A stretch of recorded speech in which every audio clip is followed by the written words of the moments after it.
ಏನಾಗ್ತಿದೆ, ಏನ್ ನಡೀತಿದೆ ನನ್ನ ಜೀವನದಲ್ಲಿ? ಬಿರುಗಾಳಿಗೆ ಸಿಕ್ಕಿದ್ದು ಎಲೆ ತರ ಆಗಿದೆ ನಮ್ಮ ಜೀವನ. ನನಗೆ ಏನ್ ಮಾಡ್ಲಿ? ನನ್ನ ಪರಿಸ್ಥಿತಿ ಬಗ್ಗೆ ನನಗೊಂದು ಗೊತ್ತಾಗ್ತಾ ಇಲ್ಲ. ಈ ಸ್ಥಿತಿ ನಾನು ಯಾರ ಹತ್ರ ಹೇಳ್ಕೊಳ್ಳಿದ್ದೇವ್ರೆ? ನನಗೆ ಏನ್ ಮಾಡ್ಲಿ? ನನಗೇನು ಅರ್ಥ ಆಗ್ತದೆ.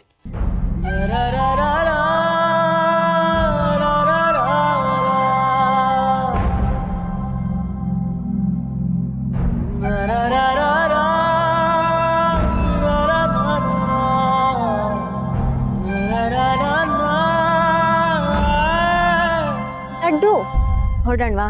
ಶೌರ್ಯ ಕಾಯ್ತಿರ್ತಾನೆ. ನನ್ನ ಕಿಡ್ನಾಪ್ ಮಾಡಿಸಿರೋರ ಹಿಂದೆ ದೊಡ್ಡ ಗ್ಯಾಂಗೇ ಇದೆ ಅಂತ ಅನ್ನಿಸ್ತಾ ಇದೆ. ಅವರು ನಮ್ಮ ಕಂಪನಿಯವ್ರನ್ನ, ನಮ್ಮ ಮನೆಯವ್ರನ್ನ ಟಾರ್ಗೆಟ್ ಮಾಡಿದ್ದಾರೆ.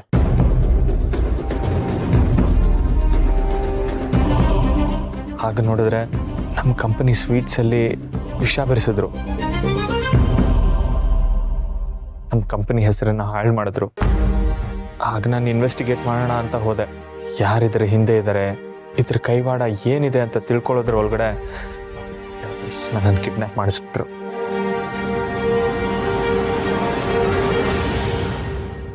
ಬೆಳೆಯೋರ ಹಿಂದೆ ಬೆಂತಟ್ಟೋದ್ರ ಜೊತೆಗೆ ಕಾಲೆಳೆಯೋರು ಇರ್ತಾರೆ, ಚೂರಿ ಹಾಕೋರು ಇರ್ತಾರೆ.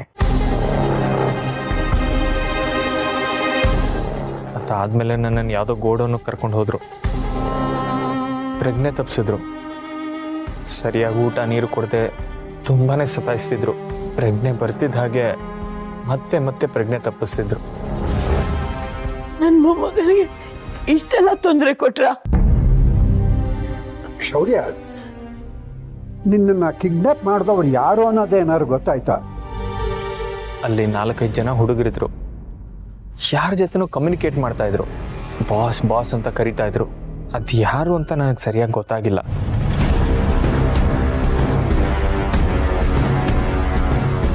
ಲಡ್ಡು, ನೀನು ಯಾರನ್ನ ನೋಡಿದೆ ಅಂತ ಹೇಳ್ದಲ್ವಾ?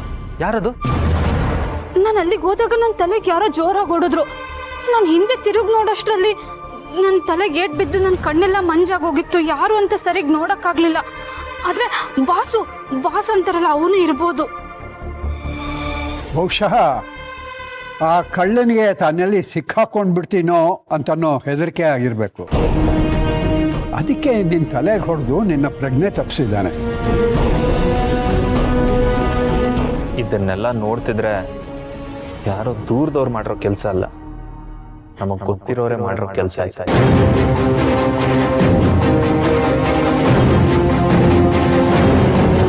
ನಾವು ನಮ್ಮ ಸ್ವೀಟ್ ಪ್ರಿಪೇರ್ ಆಗೋದ್ರಿಂದ ಹಿಡಿದು ಪ್ಯಾಕ್ ಆಗೋವರೆಗೂ ಪಿನ್ ಟು ಪಿನ್ ಚೆಕ್ ಮಾಡ್ತೀವಿ.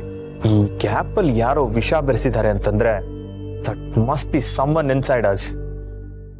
ನಮಗ್ ಗೊತ್ತಿರೋರೇ ಆಗಿರ್ತಾರೆ.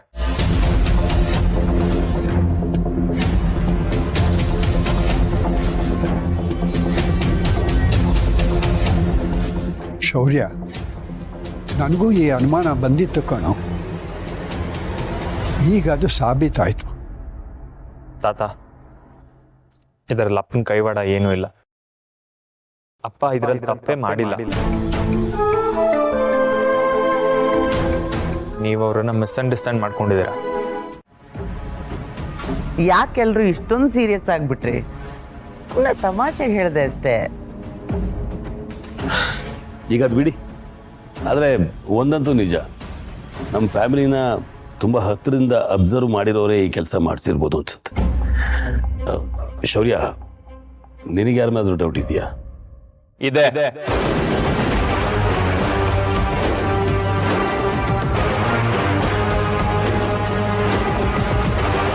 ಯಾರದು? ಹೀಗಾಗಿರೋದ್ರ ಬಗ್ಗೆ ಎಲ್ಲ ಯೋಚನೆ ಮಾಡಿದ್ರೆ ನನಗೊಬ್ಬರ ಮೇಲೆ ಅನುಮಾನ ಬರ್ತಾ ಇದೆ.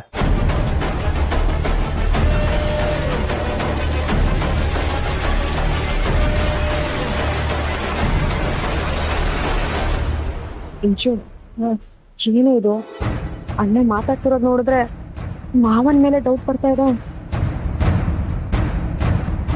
ಯಾರದು? ಇನ್ನೂ ನಿಮಗದು ಯಾರು ಅಂತ ಗೊತ್ತಾಗಿಲ್ವಾ?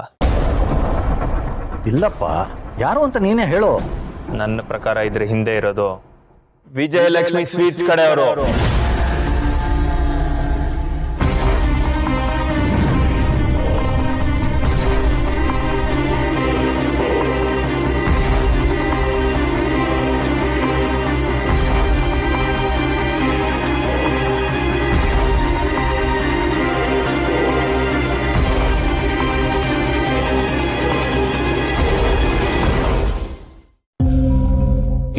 ಏನ್ ಹೇಳ್ತಿದ್ಯಾ ನೀನು?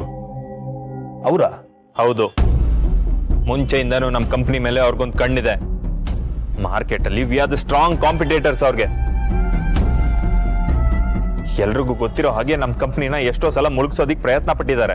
ಅದು ಸಾಲದು ಅಂತ ಇತ್ತೀಚೆಗೆ ಸಂಬಂಧ ಬೆಳೆಸೋದಿಕ್ಕೆ ಅಂತ ಹೋದ್ರೆ ಅವನೆಂತ ನೀಚ ಅಂತ ಗೊತ್ತಾಗಿ ಸಂಬಂಧ ಮುರಿದು ಬೀಳ್ತು.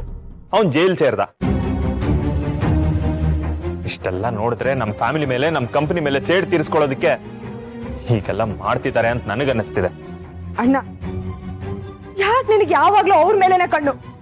ಯಾಕೆ ಅವ್ರು ಮಾಡಿದ್ದನ್ನೆಲ್ಲ ತಪ್ಪು ಅಂತ ಹೇಳ್ತೀಯ? ಈಗ ನೋಡು, ಸ್ವೀಟ್ ಅಲ್ಲಿ ಪಾಯ್ಸನ್ ಹಾಕಿದ್ದು, ನೀನು ಕಿಡ್ನಾಪ್ ಮಾಡಿದ್ದು ಎಲ್ಲ ಅವರೇ ಅಂತ ಹೇಳ್ತಿದ್ಯಾ. ಯಾಕಣ್ಣ, ಯಾಕೆ ನಿನಗೆ ಅವ್ರ ನೋಡಿದ್ರೆ ದ್ವೇಷ? ನಿನಗ್ ನೀನೇ ಏನೋ ಅನ್ಕೊಂಡು ಅವ್ರ ಮೇಲೆ ಅನುಮಾನ ಪಡ್ತಿದ್ಯಲ್ಲ.